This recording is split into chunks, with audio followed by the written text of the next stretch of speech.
Good morning, everyone. So today is a very special day at Carroll, not just because we have our first house competition today, but more importantly because we welcome back 6 outstanding Patriots who will be inducted into our Distinguished Alumni Hall of Fame tomorrow night. Among them, we have an entertainer and an author, a thespian, a professor, and 3 scientists, all of whom, in their own way, have made our world a better place, and we're proud that they are part of our Carroll family. I am confident that in this student body, there are other distinguished alumni of the future, and hopefully, the words you hear today will inspire you to be just that. Before we begin, I ask you to join me in prayer.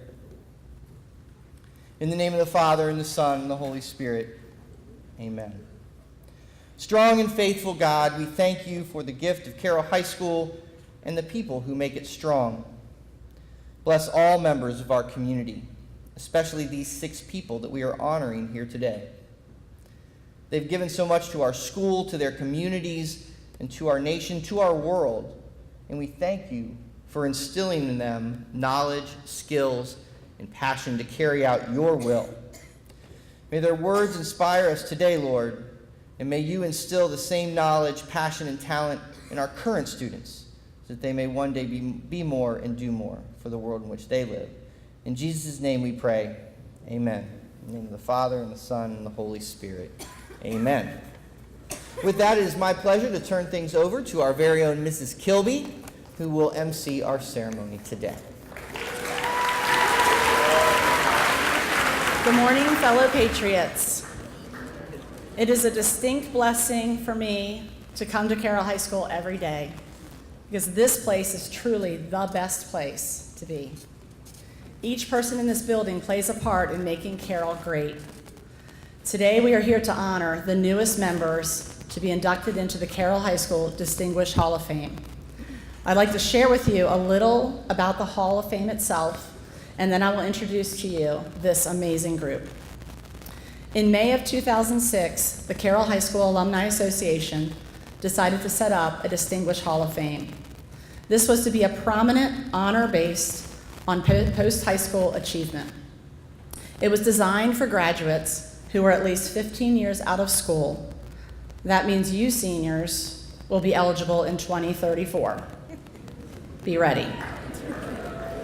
There are 2 categories for consideration: Alumni Distinguished Patriot and Honorary Patriot.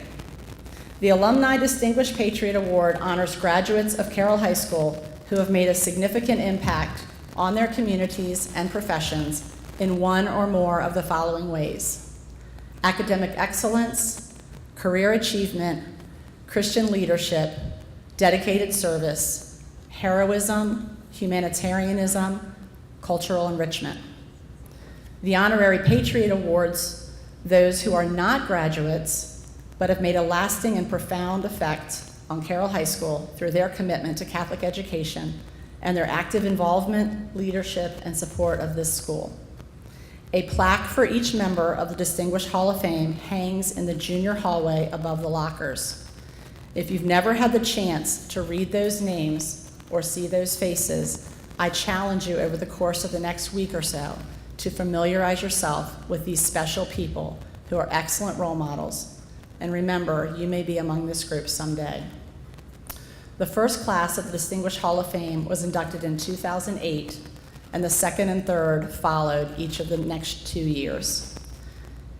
The following year, we took a year off because we were celebrating our 50th anniversary, and the 4th class was inducted in 2012.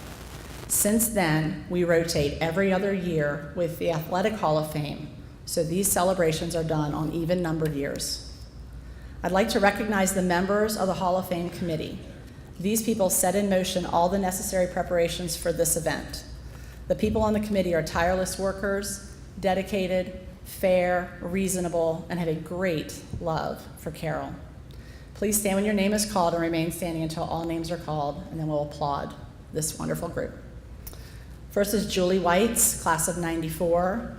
Julie's also the Director of Alumni and Community Relations. She's an excellent leader, and if you ever need to find her, she's on the 3rd floor at Carroll by the library, if you were wondering what that office was for. Stop by. The next person I'd like to introduce is Jim Fleischer, class of '85.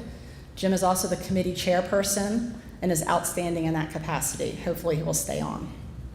The rest of the committee is Susie Kuntz-Roselius, class of '66, Jeannie Hyde McManus, also class of '66, Patricia Pierre-Kretz, class of '68, Kathy Kuntz-Heeb, class of '70, Dr. Greg Notstein, class of '71, Kathy Wubin Johnson, class of class of '75, I'm gonna mess that one up.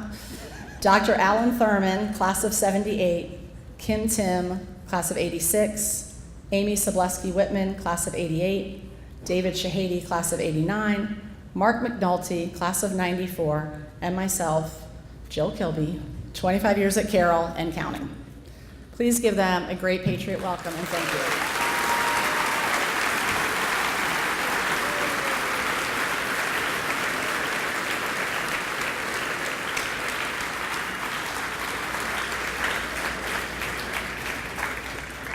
As we introduce each of the honorees today, you will see that they are accompanied by a student ambassador from a particular house.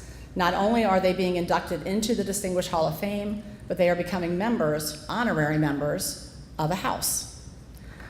Now, our first inductee is our honorary patriot, and unfortunately, he was unable to be here today. However, three of his grandchildren are here today because they sit among you.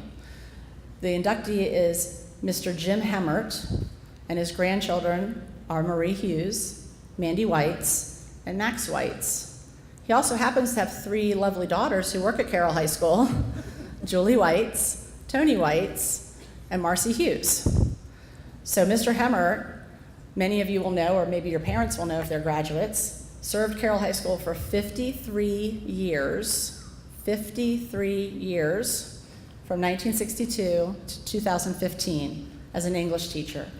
He was head of the English department for 44 of those years, and his passion, humor, and sarcasm left a lasting impact on his students. He taught students to find their voice through writing. In addition to teaching, Mr. Hemmert was also the founder of Write On, which is still a student publication today, and he received numerous awards throughout his teaching career, including Archdiocese of Cincinnati Teacher of the Year in 1993. And he was additionally inducted into the Athletic Hall of Fame in 2003 for his successful career in coaching. He was a graduate of University of Dayton. He is a graduate of University of Dayton and is beloved by former students, faculty, and staff. And although he's not here, let's please give a big hand for Mr. Jim Hemmert, honorary patriot.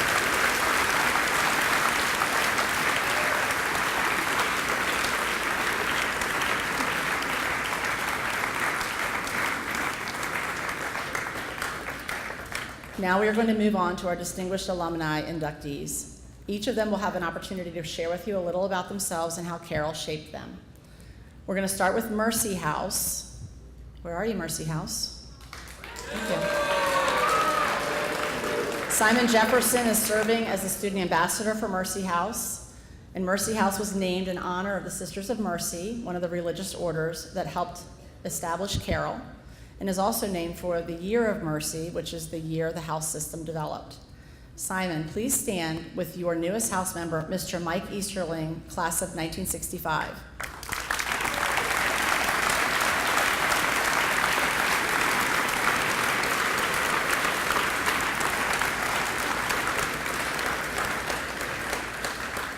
Before Mike comes up to speak, let me tell you a little bit about him. Mike is the founder and CEO of Straight Talk Communications in Mason, Ohio. He's a television host, executive producer, and author.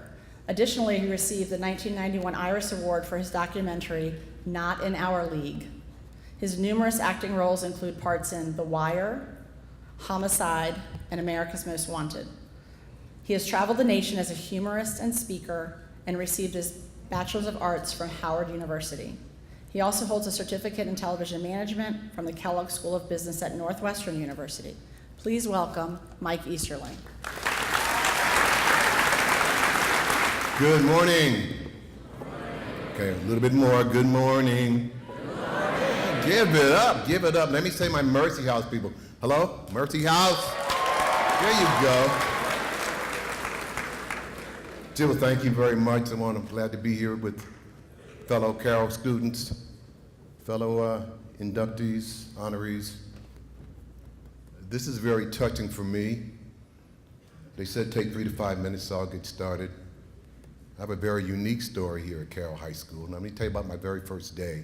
I'm a military brat, and we came from military brats, yes, yeah, Linda, right? We rode the bus together from Wright Pat, Page Manor, and my mom drugged me up here after we came back from Japan, and she was like, "You're going to Catholic school." I don't want to go to Catholic school. We came in here on a Thursday. Tall, skinny lady named Rita Kroger, about 20 years old, all business. She wasn't much older than we were, greeted us. First we came up to the front door, and they said, go around to the back. My mom's from Southern Cat, from North Carolina. Go around to the back. Already she was not happy, okay? But we did. And that following Wednesday we started. Thank you, Judy. Judy said I'd forgotten about this. The Thursday and Friday was so hot they didn't have school. So we came back Monday. Went to class. Sister Eugene, room 208 was my home room. I'll talk about her a little bit more.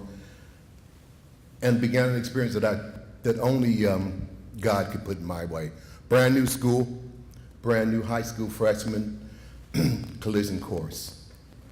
I made great friends here. I had great teachers here.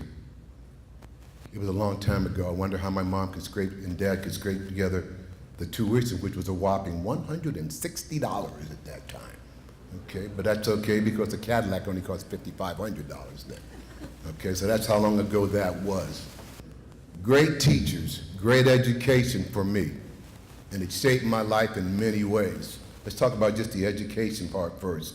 The teachers, probably my favorite teacher was my homeroom teacher, Sister Eugene. I don't know how many people had Sister Eugene for English. How long she was here, you had Sister Eugene.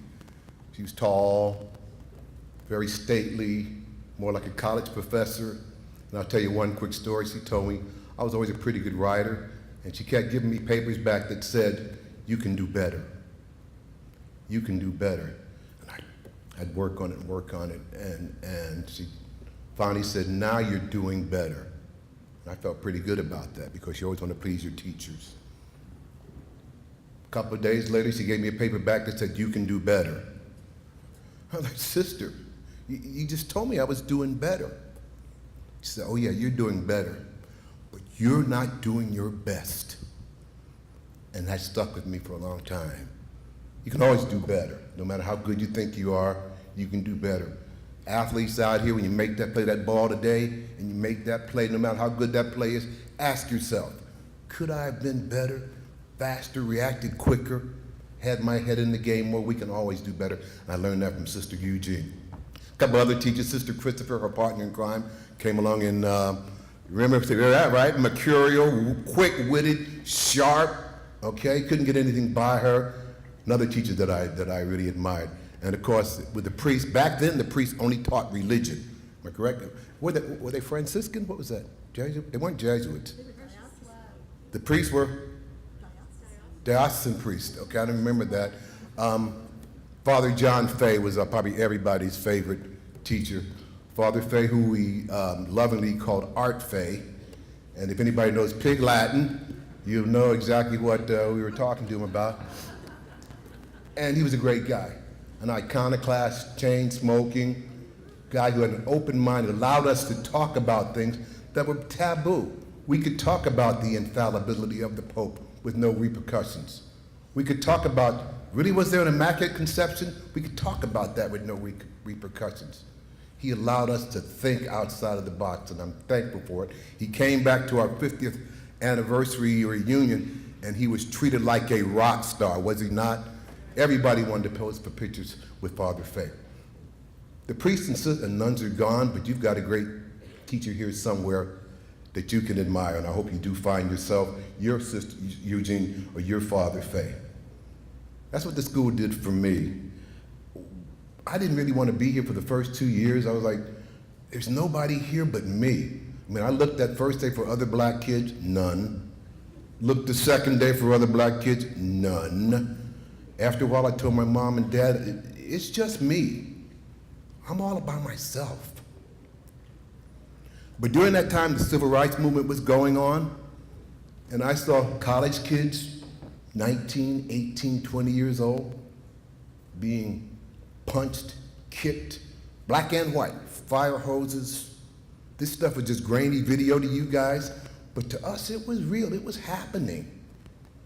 And I said to myself, maybe this will be my way. This will be my chance to show we can get along. And I made some great friends here. At one of my reunions, someone said, did you really like it here? I mean, was it hard on you? Did you hate it at any time? I'm like, dude, I'm at the reunion. What does that tell you? Okay, it was a great time for me. And it affected my college choice because I left an all-white high school and went to Howard University, which is an all or predominantly black university, and I'm grateful for both. It allowed me to live in both worlds. Let me wrap up by saying something that I hope we all understand. The one thing I think I left behind here was that people can get along.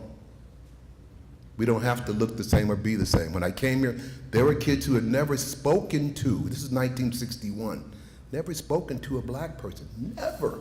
They're like 14 and 15 years old. And by the time I left here, that had changed, and I hope that's an impact that I made. The last thing I want to say to you is, this award means a lot to me. Does anybody remember the movie Do the Right Thing? Spike Lee movie? Anybody? Just the older, you remember it? Brother man remembers it over there, man. What is up with your head, bro? What is up with you? What you got going on over there? Oh, Lord.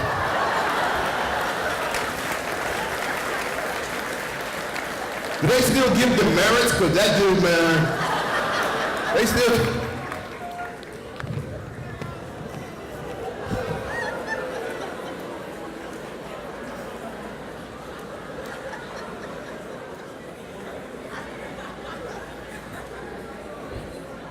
But you know what?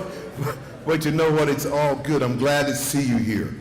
I'm glad to see you and the guy next to you and the young lady there on the aisle. I'm glad to see you here because it shows how far we've come. And I think about what this will mean when I have this plaque on the wall. In that movie, Do the Right Thing, Spike Lee's character said to Sal, the pizza owner, what did he say? Sal, how come there ain't no brothers on the wall? How come there ain't no brothers on the wall, Sal? Well, now there's going to be a brother on the wall. Okay, now there's going to be brother on the wall.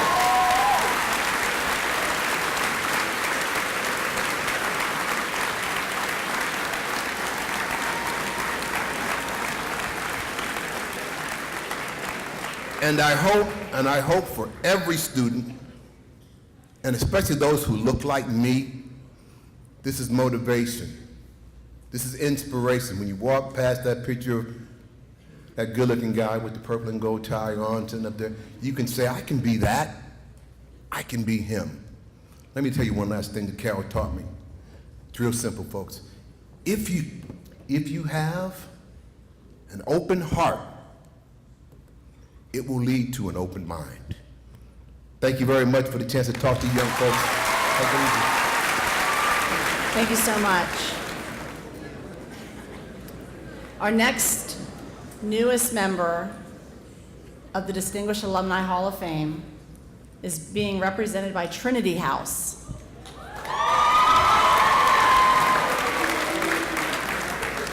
Gretchen Obergefell is representing Trinity, and as many of you know, Trinity was named in honor of the Holy Trinity and also derives its name from Trinity High School in Louisville.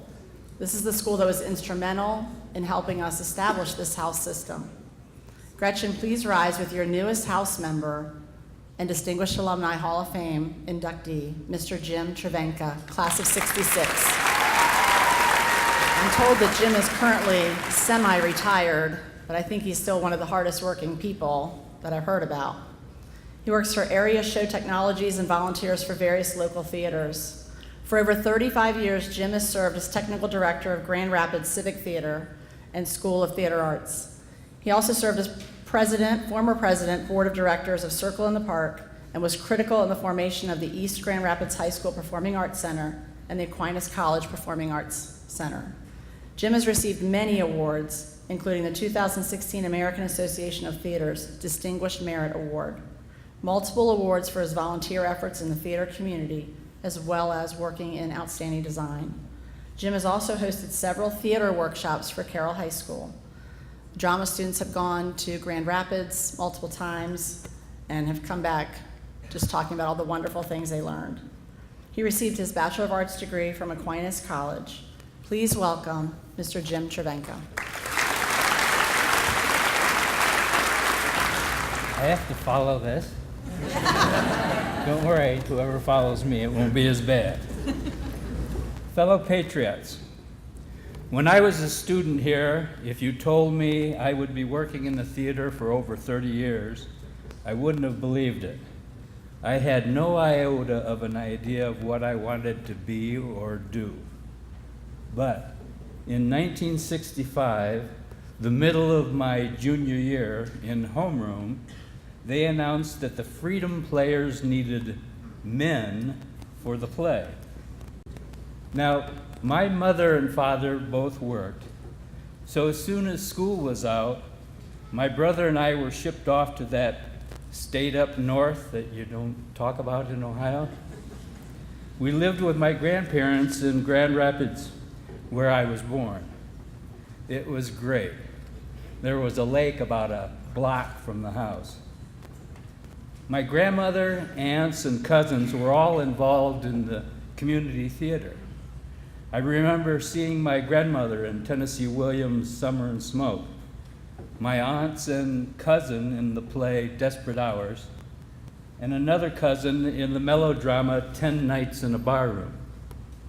So when they said they needed men for the play, I thought, my cousins do that, maybe I can too.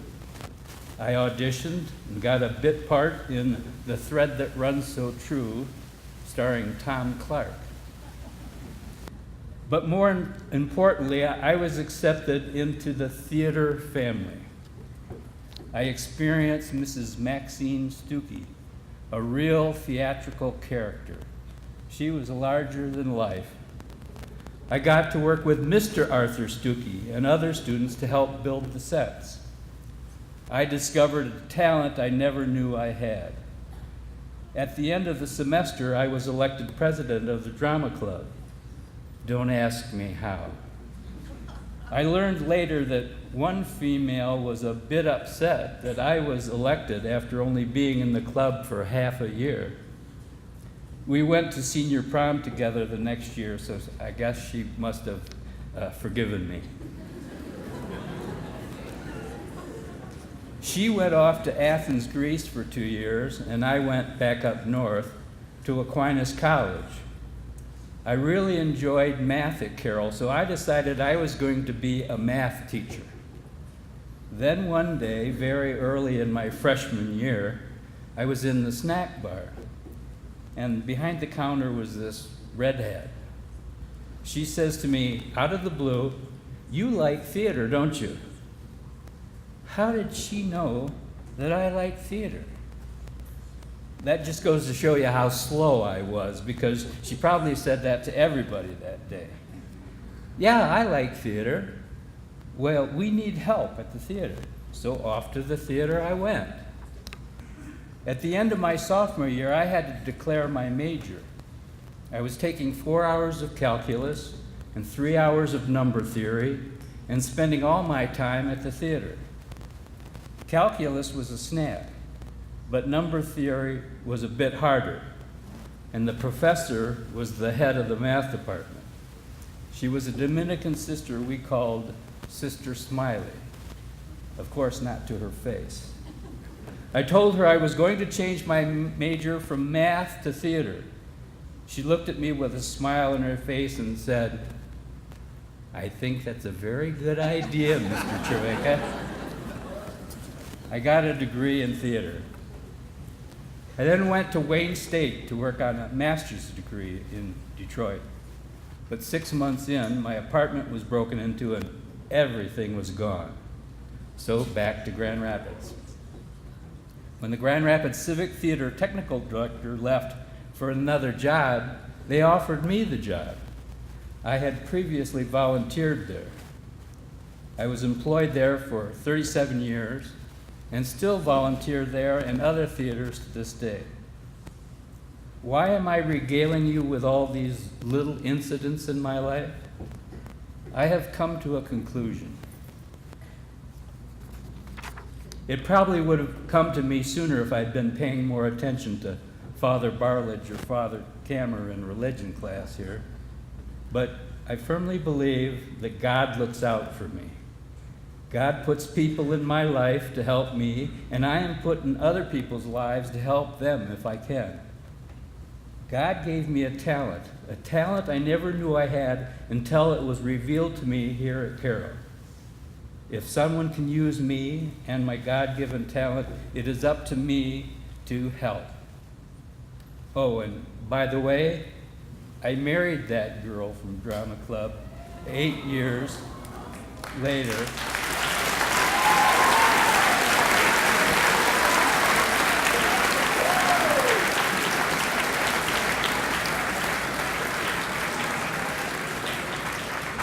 We got married on the stage at Aquinas College, and we've been married for 45 years.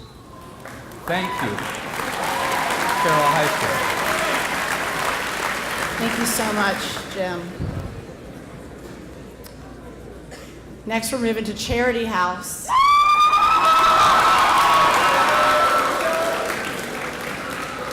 Charity House, newest member, is escorted today by Sarah Graham. Charity House was named for the Sisters of Charity, a religious order that helped create Carroll. Sarah, please stand with your inductee, Dr. Richard Campbell, class of 1967.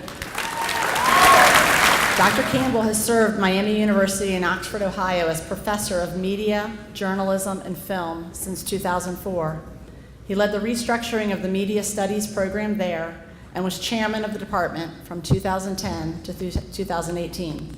He is the author of several books on news and media, as well as being the lead author of the text, Media and Culture, Mass Communication in a Digital Age, now in its 12th edition.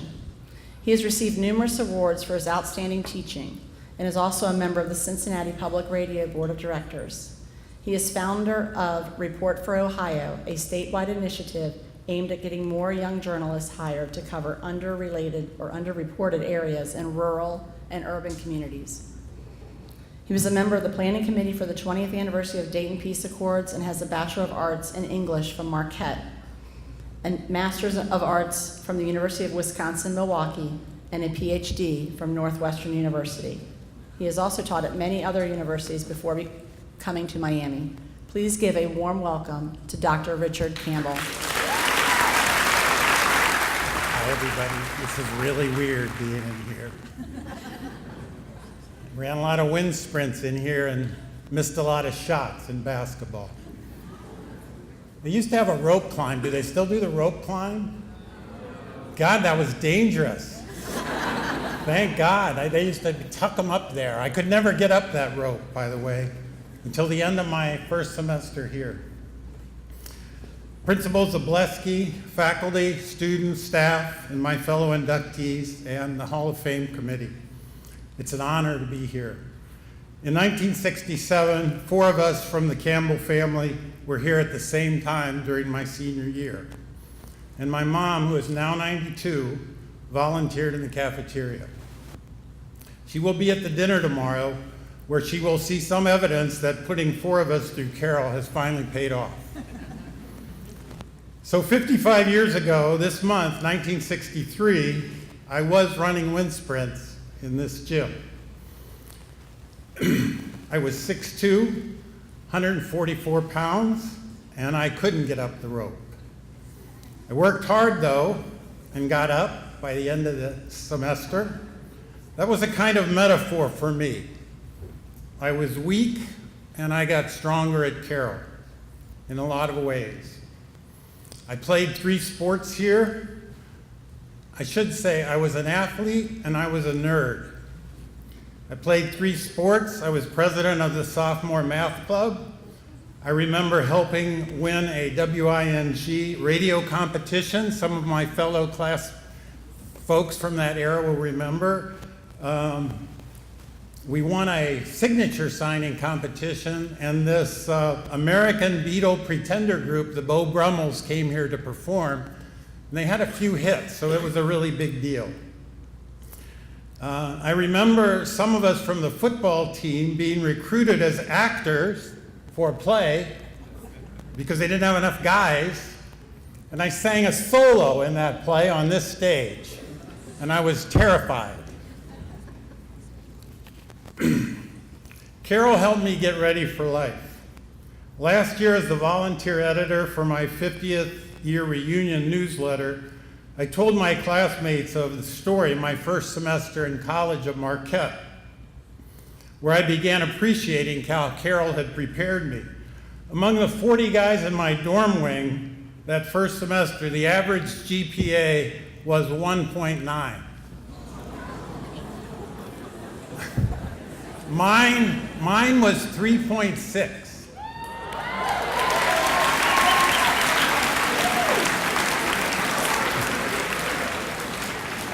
And here's the weird thing. I was a B student here. I was an A student at Marquette, and my senior year at Carroll was harder than my freshman year at Marquette. And that's true.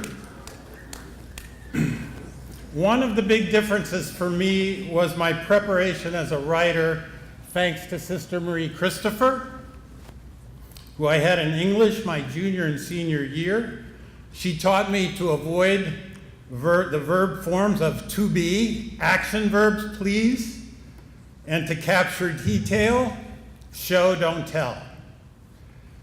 She also taught Bob Dylan and Paul Simon song lyrics as poetry, and led a field trip to my first concert in 1966, Simon and Garfunkel at UD Arena. I also won the English Award. And I think that's why they made me the editor of the newsletter last year. I started my career as a high school English teacher in Milwaukee, Wisconsin, inspired by both Sister Christopher and Mr. Hemmert, my freshman English teacher, and also later my baseball and basketball coach. I taught freshman English, coached girls basketball, and boys track for 5 years in the Milwaukee Public Schools before going back to earn a master's degree, do a little reporting, and then on to Northwestern for my PhD. After 45 years as a teacher and a writer, here are a couple of highlights. At West Division High School in Milwaukee, our girls team, I was assistant coach, won the Milwaukee Public School League 2 years in a row, and we finished and we got to the state championship. When I was at school here, there was no girls basketball team. At the University of Michigan, where I taught for 9 years, in the early 90s, I had the Fab Five, all as freshmen in the same media survey class, along with 400 other students.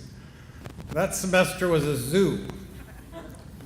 They went to the final game of the NCAA that year and lost to Duke. At Michigan, I got to interview the CBS reporter Mike Wallace for my first book, which was on 60 Minutes. And I also interviewed the actor Tommy Lee Jones for a story I did on the miniseries Lonesome Dove. At Miami, participating in the 20th anniversary of the Dayton Peace Accords with Carroll Distinguished Love and Dayton City Commissioner Matt Joseph was a particular honor. And at Miami, I've gotten to know a lot of very smart academics and good reporters like Will Haygood, the former Washington Post and Boston Globe reporter who wrote The Butler for the Washington Post. He has a new book out next week called Tigerland, which is about the 1968 Columbus East High School, an all-black high school that won the state baseball championship and the state basketball championship in the same year, 1968, after Martin Luther King and Bobby Kennedy were assassinated. I recommend that book. He was our convocation speaker at the beginning of this semester. I'm also proud of the former students I've had who have gone on to be reporters at the Dayton Daily News, the Columbus Dispatch, the Chronicle of Higher Ed, the Washington Post, and our department has sent 15 students from our journalism program in to Teach for America. I went to Carroll between 1963 and 1967. Those were tumultuous years. As a freshman here, I was in Sister Mary Harrell's algebra class when I heard about President Kennedy's assassination. The following summers across urban America were characterized by unrest and protests over civil rights legislation and the Vietnam War. I had Carroll classmates who would die in that war. I had classmates who protested that war. When I showed up at Marquette my freshman year in college, Father James Grappi was leading protest marches in the street below my dorm. I was scared, but I was also prepared. The nuns, priests, and lay faculty here created a safe place to learn and grow, a place to have fun within reason. There's some stories I can't tell here today. Father Faye's religion class introduced me to social justice themes and issues I wrestled with in college and after. Mr. Hemmert and Sister Christopher made me a better reader, a good writer, and a critical thinker. So here's some advice I always give high school students considering Miami, and also to my incoming first-year students. Today I'm going to give it to you. First, limit your time on social media, for God's sake. Don't walk and smartphone at the same time. Make eye contact and smile at people. Second, take writing and history classes. Learn how to tell a story. Take a statistics class. Learn something about data and numbers and events-based argument.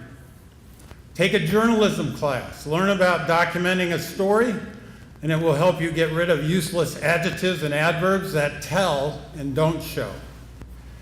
And it will teach you about the importance of the freedoms in the First Amendment and the reason our Constitution is the oldest existing governing document still working in the world. Because we protect speech, a free press, religious freedom, and the right to peacefully protest. I've had a long, satisfying career as a teacher and writer. My final advice to you is to find something you love and try to be good at it.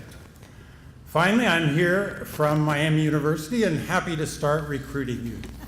Thank you very much. Thank you so much. All right, Gonzaga House.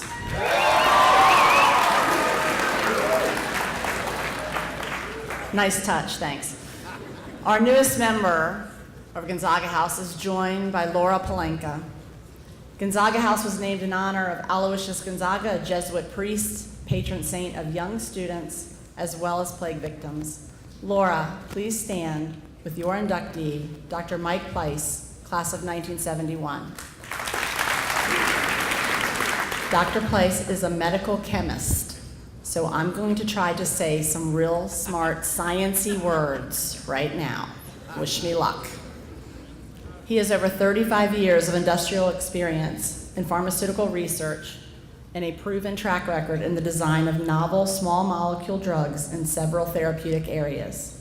He served as a pharmaceutical research and development executive at Mike Pleiss & Associates, LLC, where he began consulting in all aspects of drug design and development in 2006.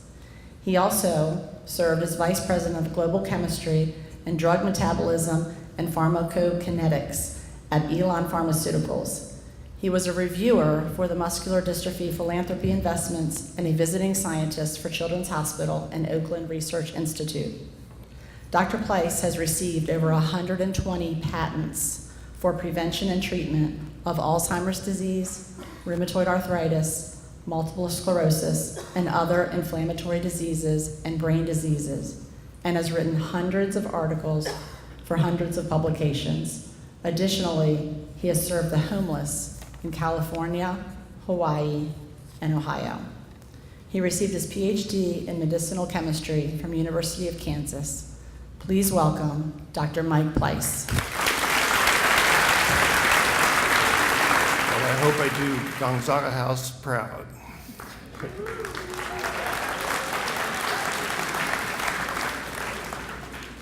My story begins over 50 years ago in this building. I walked in, like many of you, a scared 14-year-old, not knowing where I'd be 4 years later, and had a couple ideas of what I didn't want to do when I grew up. One was to be an engineer like my father, because of the 8 kids, I'm the oldest of 8 kids, I'm the only one that has no mechanical aptitude. If mechanical aptitude was required to graduate from Carroll, I would still be a student here. That's how bad I am. So it was after, I think, my sophomore year that I encountered a very young, energetic science teacher by the name of Mr. Sins, who many of you know, who was very infectious in his teaching style, and he just sucked me in big time. And he put a passion in my soul that I still have today, over 50 years later. You could always judge how Mr. Sens was teaching, because if he didn't have a hair full of chalk dust and a suit coat full of chalk dust, he didn't do a very good job that day. He also was very instrumental in helping me foster this passion. He actually encouraged me to take courses at Wright State, and I can't remember whether they were night courses or weekend courses, but that just put the nail on the head in terms of what I wanted to do, and he was very helpful in that regard. And then when I went to the University of Cincinnati, I was a major in pharmacy. And before I would go to class every day, I would stop and pick up a student newspaper. And one day I see the headline saying, "A professor designs drugs with computers." And I go, hallelujah, this is exactly what I want to do. So I can't remember what course I was supposed to go to that day, but I skipped it. I went to the professor's office, and I started to babble, and he must have looked at me like I was totally nuts. But he told me to come back the next day, and we spent most of the day talking about his research, because I said, "Professor Coates, this is what I want to do with my life." And pretty much that's what I did with my life. And eventually he invited me into his research group, which made me see that I wanted to go further with my career, and not just be a pharmacist, but to actually learn how to make drugs. And when I became a junior or early senior, I can't remember, I went into his office one day and I go, "Professor Coates, I'm thinking of going to graduate school in med chem at either Ohio State or Purdue. Can you help me out?" And he goes, "You're going to Kansas." And I go, "The land of Dorothy and Toto?" And he goes, "No, it's the best school in the field. You're going to go to that school." And he says, "Oh, by the way, you're going to work for Professor Gary Grunwald." And I go, "Okay." And I'm thinking, so what's the name of my firstborn child going to be? I mean, give me a break.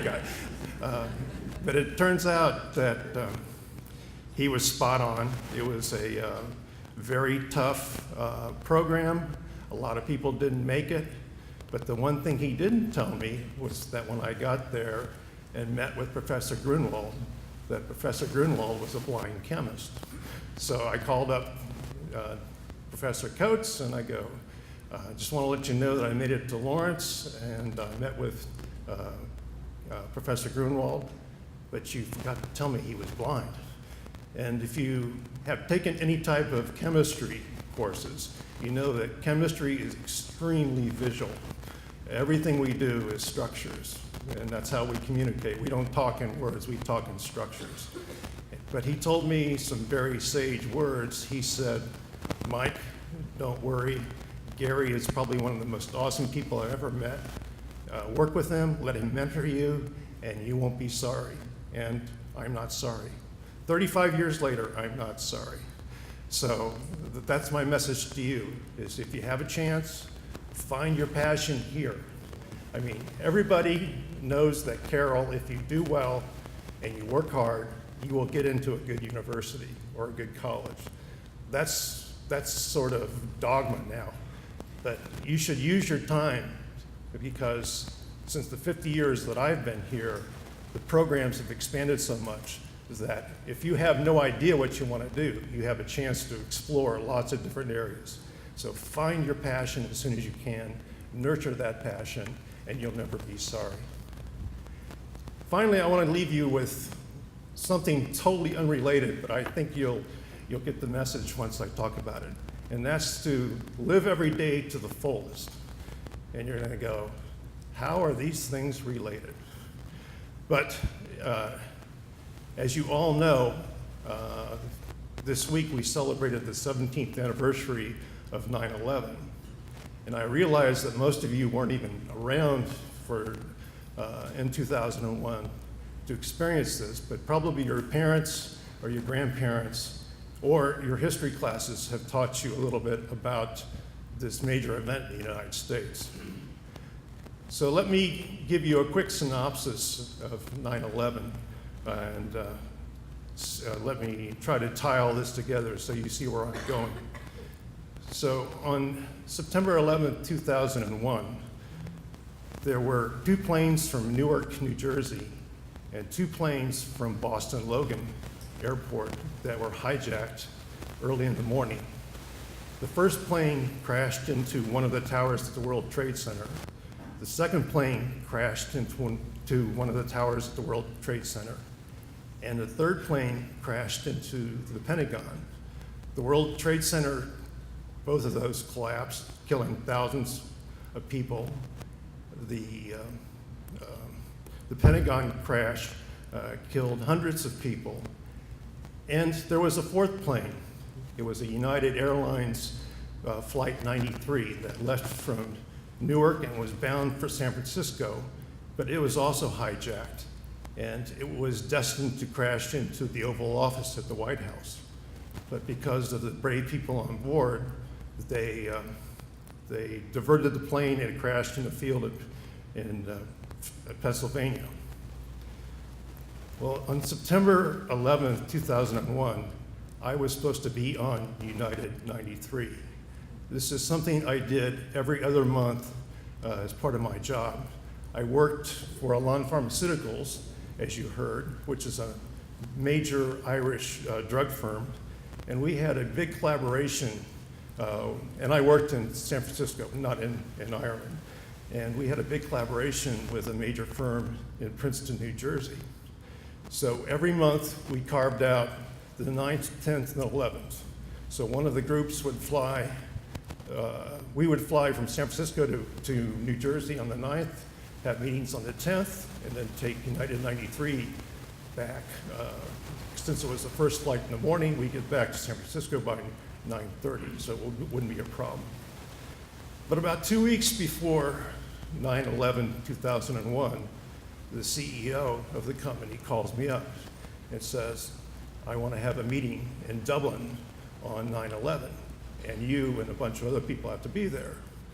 So I argued with him because I said, we have a major collaboration that we've had going on for several years. We've got this meeting etched in stone. We never change it.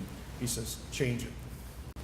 And thanks to a very stubborn CEO and the man upstairs, I think I'm here today to tell you my story, and hopefully you understand why you should live every day to the fullest, because you don't know what tomorrow's going to bring. So I hope I brought some inspiration to all of you, and I wish you all the best of luck in your future endeavors. Thank you.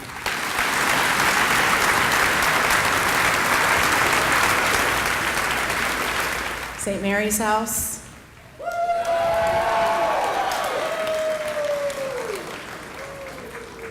Your ambassador is Jonah Carter.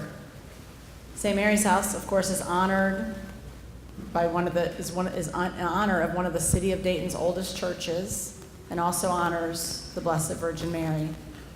Jonah, please stand with your newest member and Hall of Fame inductee, Dr. Kathleen Cashman. Class of '83.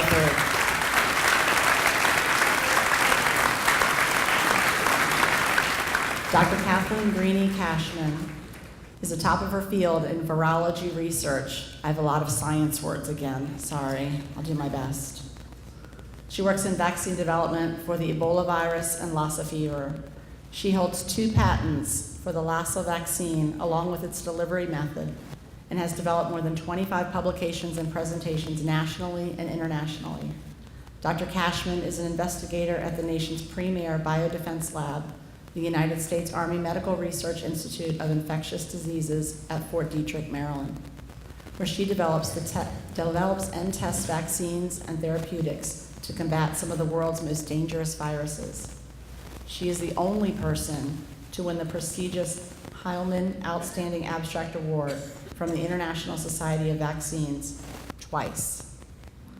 She is world-renowned for her expertise in hemorrhagic fever virus pathogenesis and has received numerous grants to further fund her research. She's also an active community volunteer for breast cancer and STEM enrichment programs.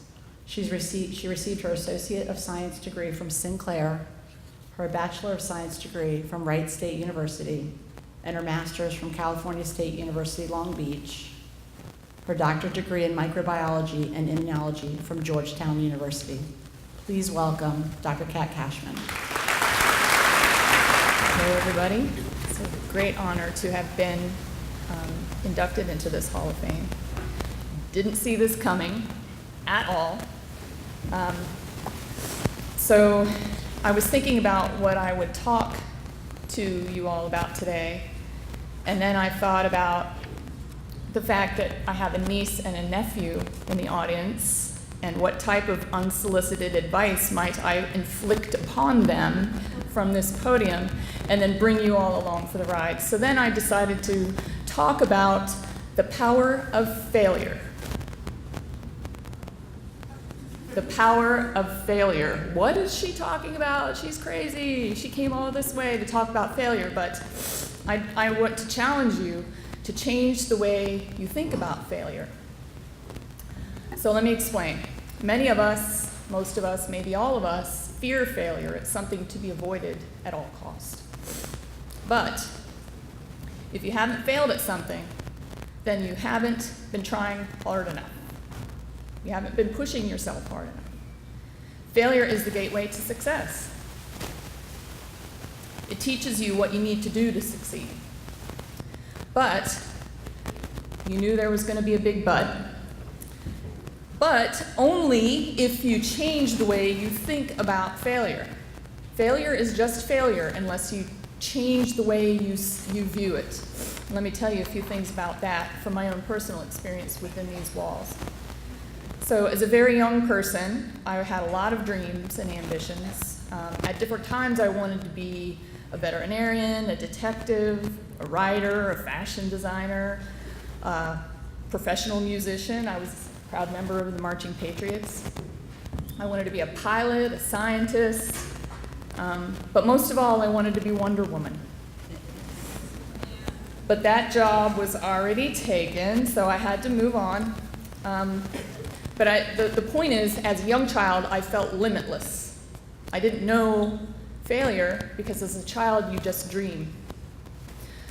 So, but then the awkward phase hit. Many of you, or maybe not many of you, maybe just a few of you, can relate to what I'm about to talk about. But the awkward phase, I think that I may have experienced the world's longest awkward phase. Maybe I'm still in it, you judge. But in fact, I broke my hand probably right around in this area here in gym class. My fingers got caught in the trim of my gym shorts on the trampoline, and I broke my hand. And the teacher didn't believe me because who breaks their hand from their gym shorts? Awkward. So that's just a little bit of what I was dealing with. But as a part of the awkward phase, I experienced like extreme shyness, problems with self-confidence, I experienced a lot of self-doubt. And that kind of set the stage for massive failure. So I failed my first real science class here at Carroll High School. Not technically, I got a D, but a D is failure in my family. So is a C. But the teacher sent me a lifeline. And gave me the opportunity to bring my grade up, and I did. By the end of the grading period, I brought it up to a passing grade, but the damage was done. I had failed, and it was miserable. But according to Webster's dictionary, failure is a state of inability to perform a normal function, or an alternate, a lack of success. But if I could write the dictionary, I might rewrite that definition more like this. Failure is an opportunity to identify and mitigate factors that impede success. This is what I mean by changing the way you think about failure. Failure is what drives you to succeed. Failure is what you need to experience to understand what's required to succeed. But you knew there was going to be another but. There are few things you need to have on board to be able to actually put into action this different way of viewing success. And that is, you have to have a clear goal. You have to have an absolute passion. Dr. Pleiss talked about that. You have to have an absolute passion for what you're doing. You have to find that. And it has to come from you. It's your voice. It comes from you. You can't assimilate somebody else's passion. You can't let somebody else preordain for you what your path is. That has to come from you, or this won't work. And then you have to have faith. You have to have faith in yourself, your abilities, your goals, and faith in God. And being really, really stubborn helps a little bit there too. Be stubborn. It's called determination. If somebody tells you, "Why are you so stubborn?" just say, "I'm determined." Now, back to my story. It took me a while to assemble these things. I didn't have a conventional path through college. I worked full-time after I graduated from Carroll to support myself after graduating, and sometimes 2 or 3 jobs, and I took college classes when I could at night and on weekends. But that love of science that I had as a very young child slowly came back to me, and then eventually just started burning within me that I had to pay attention to it. And then I can trace finding my passion to an exact moment, and that was when I started hearing about an outbreak of deadly, unidentified viral disease in the American Southwest, and that was in 1993. And as a part of the investigation, a team of disease detectives from this place called USAMRIID was dispatched there to try and identify what this pathogen was that was killing perfectly healthy individuals in our own country. This kind of stuff happens someplace else, not here. I knew, and that was in 1993, a full 10 years after I had graduated from Carroll. I don't advocate that lengthy time of path to find your passion. Work on that while you're here, as Dr. Pleiss had said. But that moment was what gave me my passion. Bam, I knew that that was it for me. In what seemed like one moment, I had everything I needed to change the way I thought about that failure that happened 10 years earlier in Carroll that scared me and temporarily changed my path. So now I have those 3 things in place. I have a clear goal in mind. In order to do that work that these disease detectives were doing, I had to get a PhD in microbiology so that I could engage in that kind of work as well. I already had the passion. In that moment, I had the passion for the field of science and the specific field of science of microbiology. And that passion inspired me to work relentlessly to meet that goal. Passion is what's going to sustain you through the really, really tough times. If you don't have it, then you need to find what your passion is. That's where speaking from your own voice comes from, finding what you what's important to you, not what somebody else is dictating to you. And then I had faith in myself. Okay, this one took a little longer. But awkward, remember the awkward phase?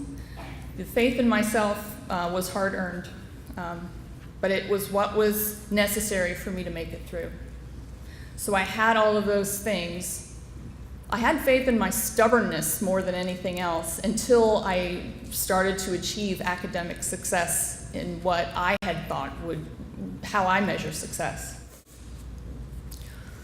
It wasn't an easy road to where I stand by anyone's definition. I experienced failure along the way. Spoiler alert, I got a D in biochemistry, but because I had passion, I knew, and I had my altered definition of failure. I knew my path. I knew that if I repeated that class, that would lead me to success, and I did, and then I got an A. And then everything else was fine after that. I got my PhD. I became an investigator at USAMRIID, working alongside some of those very disease detectives that I admired so much from the hantavirus outbreak in 1993. And myself and a team of dedicated investigators and laboratory technicians are working tirelessly, day in and day out, to rid the world of some of the most dangerous pathogens, including Lassa fever, Ebola, Marburg, Nipah virus, SARS, MERS-CoV, all while keeping our eyes open to what's coming next.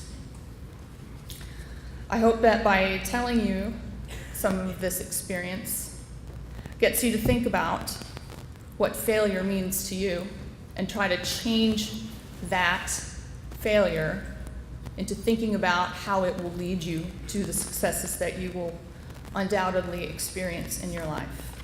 Hopefully it won't take you as long as it took me. But also, that is a testament to not giving up. Don't give up. Don't give up on your dreams. Don't give up on your passions, and don't you dare give up on yourselves. Use every experience here at this high school. Sorry, Sammy and Craig, I'm embarrassing you. Your aunt is up here crying. But use every experience you have here to identify what you need to do to succeed. And thank you for your attention. Thank you to the committee. And I'm really happy to be back here. You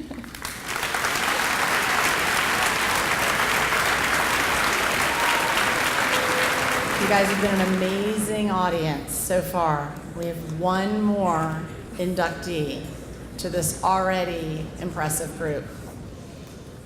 Our last inductee now belongs to Baltimore House.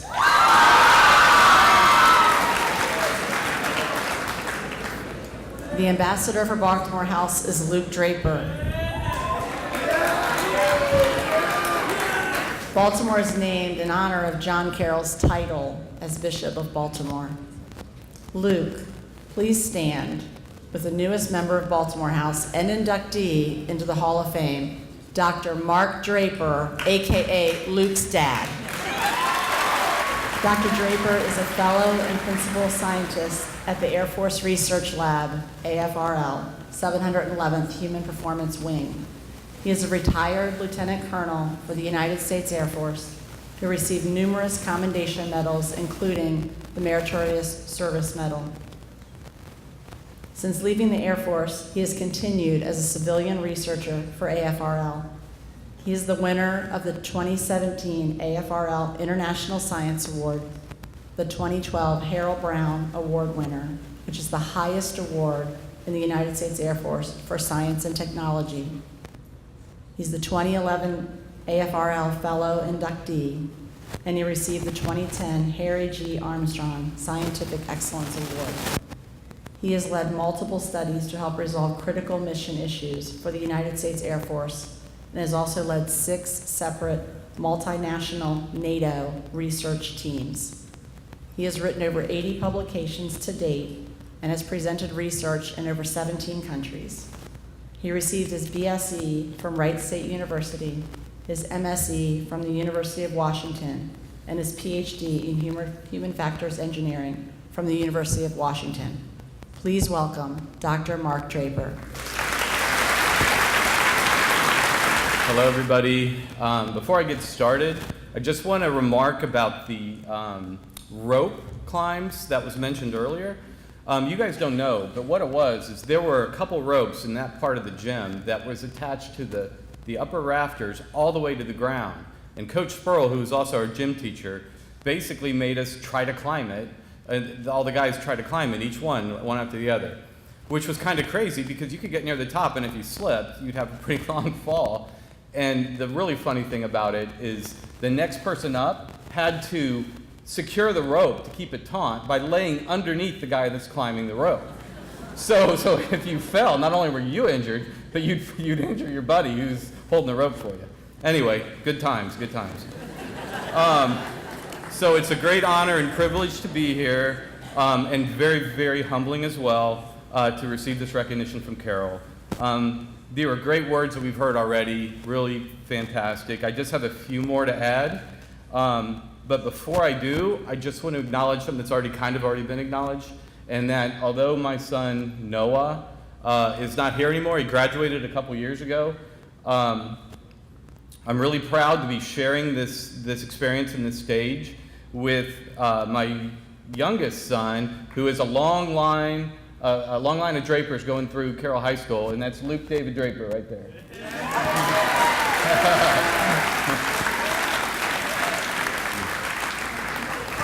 All righty, so now let's get on this. So what I'm going to do is just talk a little bit about what I do, and then a couple of ways in which Carroll has actually helped me succeed in my career.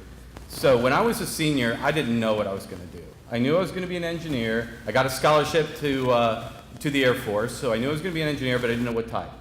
And what I decided on was a new sub-area at that time of engineering, and it was called Human Factors. And what it did is it combined knowledge of systems, knowledge of machines, the mechanical parts, the electrical parts, all the things that engineers do, with knowledge of the human, how humans think, how humans perceive, how humans make decisions. And you put those together and you look at the interactions. Essentially, an example of that is an aircraft cockpit. Human factors engineers design the aircraft cockpit so the pilot can effectively control the vehicle. Now you can imagine the problem gets a bit more difficult if you take the pilot out of the aircraft and you send the aircraft hundreds or thousands of miles away and the pilot still has to manage it. And you can imagine the problem gets even more difficult if you tell the pilot they have to not manage just one of these vehicles, but they have to manage several of them, many different types, doing many different missions. And the problem even gets more difficult if you start giving some intelligence to these unmanned systems where they can start to make some decisions on their own. But the human still needs to be in charge, be on top of things, know when to trust the system, know how to interact. Very tough problem. That's exactly the space that I work in. And human factors engineering, when I started out, was not given much love or respect in the greater classical engineering. We weren't really true engineers. So we had to fight through a lot of adversity, and we had to be really creative to get our ideas enacted. And it's in those two areas, fighting through and creativity, that I think Carroll really helped me. First one is fight through adversity and seize opportunities. And I have to say this entire story revolves around soccer, my first love. So when I came out of 8th grade and was joining Carroll, I was the youngest of 7 kids, but I already had my future planned out. I was going to be a glorious soccer player. I had dreams of just utter glory and fantastic performance. And I thought I was a pretty good soccer player coming out of a main school that feeds Carroll. No worries. That was until I got cut my freshman year. So boom, it was like a punch to the gut, but I took it like a man, and I waited till I got home before I cried like a baby, and I laid in the fetal position for about 2 weeks.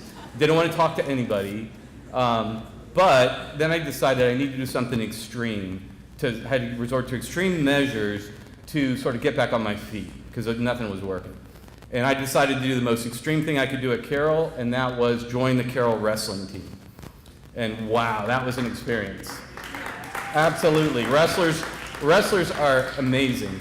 So I learned at wrestling the true definition of toughness the true definition of conditioning. I mean, conditioning well beyond soccer conditioning to you just want to die. And then also the ability to fight through pain and to fight for a long period of time when someone's trying to shove your face in a mat. So I came out of that much stronger. It actually helped in my military career. And then I circled around and tried out for soccer again, made the soccer team, and had kind of, a so-so career going through until opportunity struck. And it was in spring ball right before my senior year. And during a game, one of the defenders went down, and the coach asked me if I would mind going back and playing defense. And I was like, defense, I don't really want to do that. But okay, fine, I'll do it. And what I did, I learned two things that day. Number one, I learned that I really, really enjoyed embarrassing all these cocky strikers that were trying to get by me. And number two, I found I was actually pretty good at it. So my senior year, it turned out to be whenever we played a team that had a dominant scorer, a star scorer, I was told to man mark them the entire game. And that included teams like Beaver Creek, Centerville, Northmont. That was just how the season went. And in the end, I was actually lucky to receive some recognition. I received the most improved player, which made sense because I was cut my freshman year. And I received the most valuable player, and I was actually selected to all league and all area teams. So in the end, my dream was realized that I had going into Carroll, but the path that I took to get there was way, way different than I ever expected. The point here is that Carroll helped me get through this. It provides a lot of opportunities to succeed, fail, within a very supportive environment and try new things as well. Going out for wrestling was crazy, but it was like, you can do it at Carroll. So appreciate the fact that you have a lot of opportunities before you. And before I continue, I just want to take a brief intermission and interlude and do a big shout out to the current Carroll varsity soccer team. Can we give a big round of applause for these guys? This team is full of talent. It's full of talent from top to bottom. And best off, they really seem to support each other. They get along. They're like a family. And I'm really proud. I take pride in the fact that my son Luke is on this great team. And their captain, Sean Dossadell, who is a beast on defense, mind you. I take pride in the fact that he's actually wearing the exact same number I wore when I played defense for Carroll 35 years ago. So it's really a nice synergy there. And it's his birthday today, too, so we don't have time to sing happy birthday, but maybe later. All right, so final thought here is on to my second point, and that's creativity. Carroll opened that part of my brain that I never, ever knew existed, and that is to be creative. Through really innovative teaching, through great art classes, through creative writing, and through teachers who allowed you to use alternative methods to do group projects. That's really what did it for me. And there's an example I'd like to convey. Most of you guys, this is kind of sad, but I don't know if any of you guys even know who Bonnie and Clyde were. Do you? Yeah, so they were gangsters, I think they're a husband and wife team who terrorized America during the Great Depression, right? And so for honors history class under Sister Maureen, we formed a small student group to do a project, and we picked Bonnie and Clyde. And one of the guys in my group was Steve Burke, who was this incredibly crazy guy from the class of '84. And we actually produced a movie. And in 1982, producing a movie is a lot different than what it is today. It was a lot harder. And the movie was entitled Bonnie and Clyde Meets Batman and Robin. And it was really, really fun to do. I actually got to play Batman. And it was great because we had good response. We actually had marginal information value there, but we got an A nonetheless. The second point about creativity I'd want to bring up is through Mr. Hemmert. And Mr. Hemmert is rightly being honored this year as an honorary patriot. But he taught me in his very unique way to really love and appreciate writing and recognize how important it is to write creatively. Long after his class, I ended up writing poems to the girl that I was pursuing my senior year, and it seemed to work because she ended up marrying me.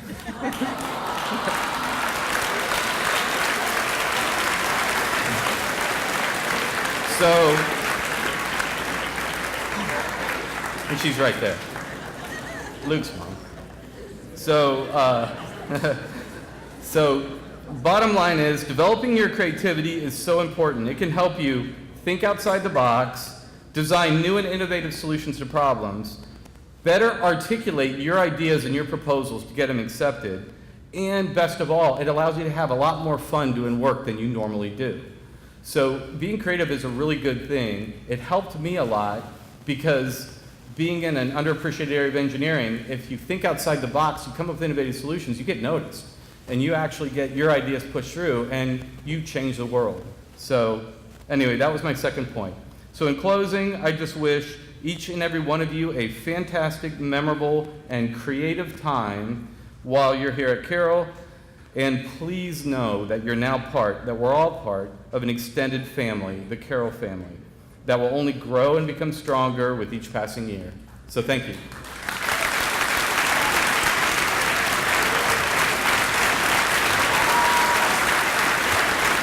Thank you, Carroll High School. You're always so impressive to me in your attention as you're listening to these speakers. Thank you again to all the inductees, to the Hall of Fame committee. And now Jen Wonderly is going to come up, and I would like everyone to stand and join with us in the singing of the Carroll High School alma mater.